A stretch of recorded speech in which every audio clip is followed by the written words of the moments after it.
Sometimes it really happens that you have 10 different things to do, but still you just can't quite figure out where to start.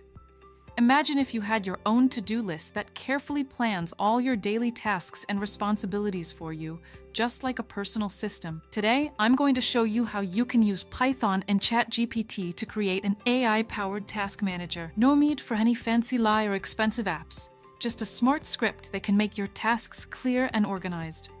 This app will divide your tasks into work and personal categories, prioritize them, and even give a time estimate for each task, all with just one click. So let's get started.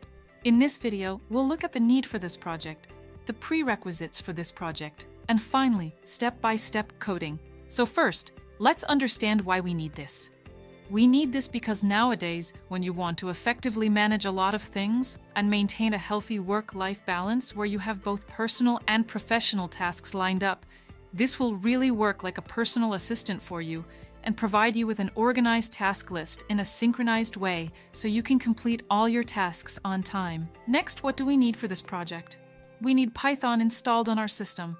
We need a compiler that you are comfortable with, and preferably an offline compiler. We will use VS Code, and if you have basic knowledge of Python, this project will become even easier for you, and having Python installed is absolutely necessary for that. So if I go to my system, I have already set up everything and we've put a script on VS Code. Apart from that, we will also need some libraries that will help us with this particular task. So first of all, we will need OpenAI and Tkinter, because we are going to make this with a GUI interface, and we will use OpenAI so that we can integrate ChatGPT. If you need to install any library, I'll tell you a better and basic method for that.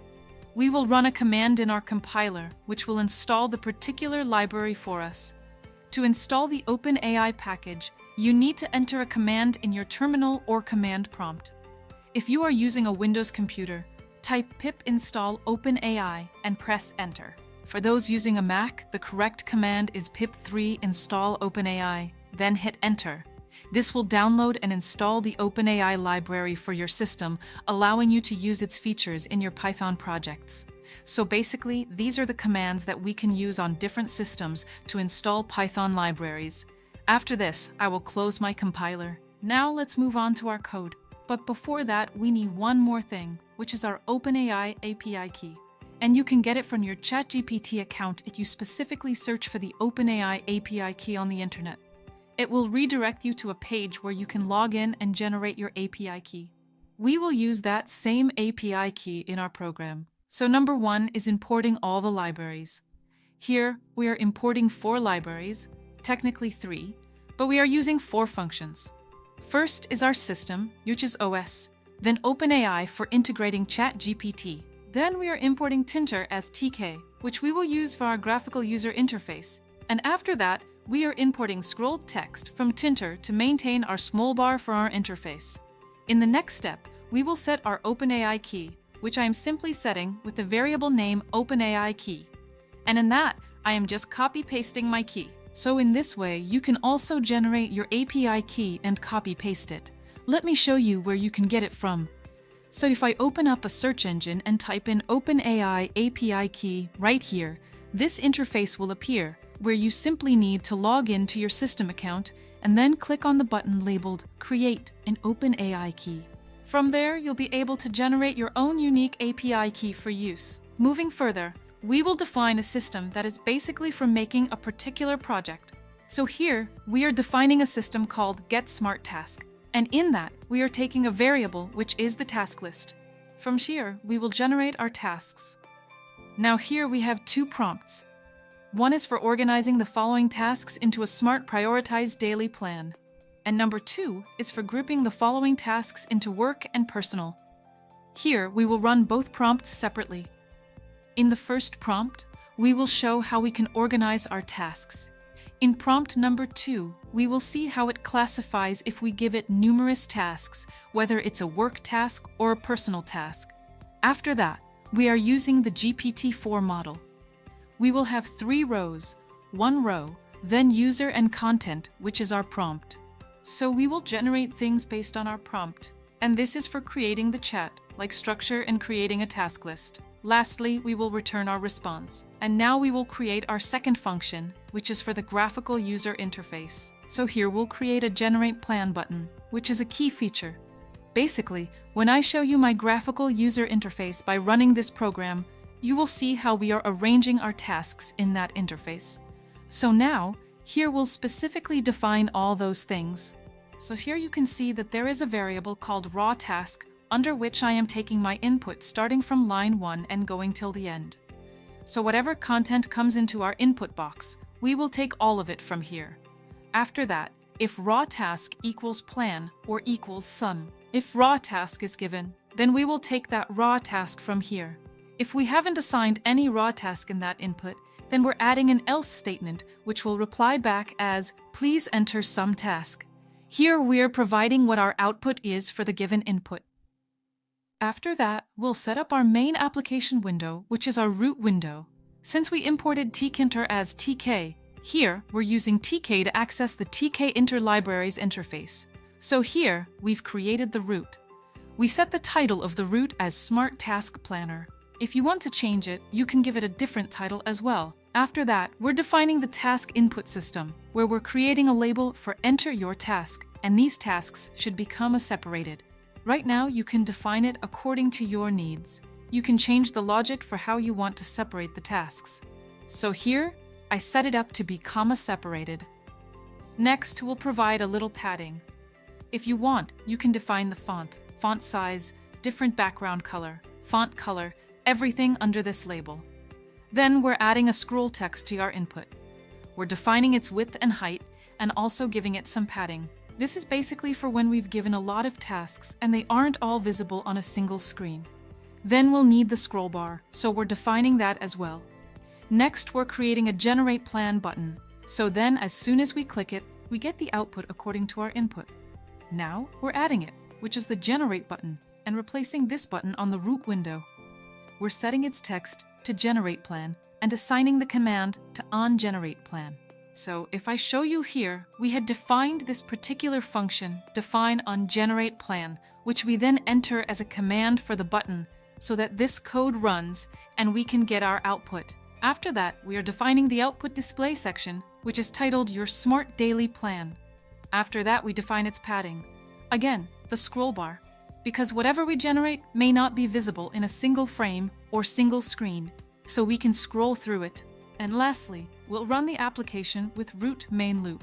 So now let's run this particular function and see what all we can actually do in this graphical interface.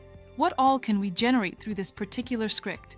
So here, I'll show 3 major cases. First, with no inclut. After that, organizing the content, organizing the task.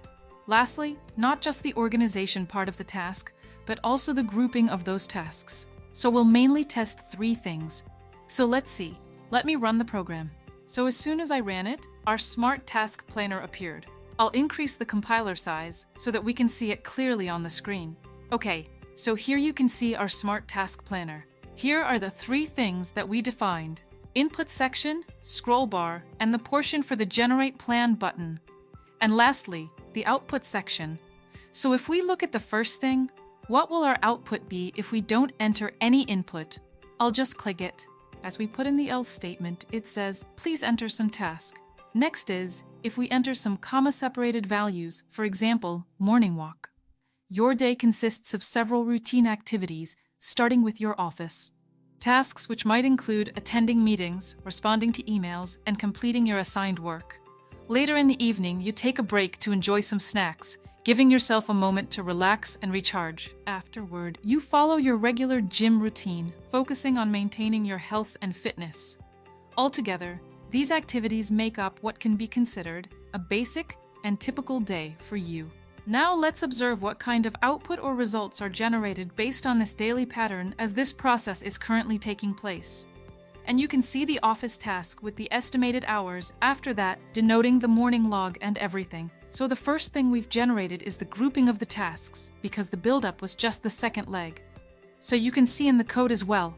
So if I disclose this, you can see that in the prompt. We've grouped the following tasks into work and personal, then prioritized them with time estimates. So here, the prompt we gave is exactly the same as what came for our particular outcome. Here, we've included both types of things. Work tasks are defined separately, and personal is defined separately, with the estimated time, not like planning it in another way. So if I give this common plan, like meet out with friends, so if you don't want to give it as common separated, you can also generate your plan in this way. Now, if I just click on it, it is processing again, and you can see the personal plan laid out and how this can work. Then work, how this will work. Those things are maintained over here. So now we'll check our tasks using the third method, which is how we can take it as just the meaning of organizing things, not actually separating them into work-related and personal-related. So if I now make a change in the code, I will remove the comment and will comment out this prompt. So now our prompt is, organize the following tasks to smartly prioritize a daily plan only. Now I'll run this again, and you can simply see again my task planner is here now, displayed on the screen for us to interact with. Let me increase the terminal size so that we can check everything more clearly and ensure that all the information is visible without any need to scroll. Okay, so if I show you again just to make sure the whole code is working correctly or not, since we only changed the prompt and did not modify any of the underlying logic or the way the planner processes tasks. Again, it is working with the same logic as before. So for example, if I enter tasks like a morning walk to start the day with some exercise, after that a piano class to practice music, then college work, which might include attending lectures or completing assignments, and now generating the plan based on these inputs. And as you can see, everything is prioritized and arranged in a logical order, making it easy to follow and manage your day efficiently. This helps ensure that important tasks are completed first and nothing is missed. The planner continues to function as expected, organizing tasks according to their priority and the sequence in which they should be done. I entered things here in a completely random order, but it has been synchronized. First up is morning walk, then your college work, then your piano class, then after that a nap, and lastly dancing, and at the end of all of it, dinner with the family. So it organizes everything really nicely. Now let me give the second command, which is, as you can see, it is again giving you morning, what you can do after that. Also, you can now see how we are using scroll bar. Because in the beginning, we have taken liability for this, and we have defined everything. So here afternoon, what are the tasks? Then, late afternoon, evening, and so everything is over. What you can actually do with this task. So this is how simply you can make your own to-do list. You can enter some tasks and plan them out smartly. You can also organize group outings, this thing into personal and work-related stuff. See how easy it is? Just a few lines of code, just using a simple ChatGPT and your own knowledge. So in this way, you can create your own smart daily plan and easily use it in your day-to-day life. So in this video, we covered the need for this project, prerequisites for this project, and finally, the step-by-step code. Thank you for watching. If you found this video helpful, share it with your friends. And if you have any questions, write them in the comment section. We'll definitely answer them. And do check out our YouTube channel for more such videos. Until then, happy coding.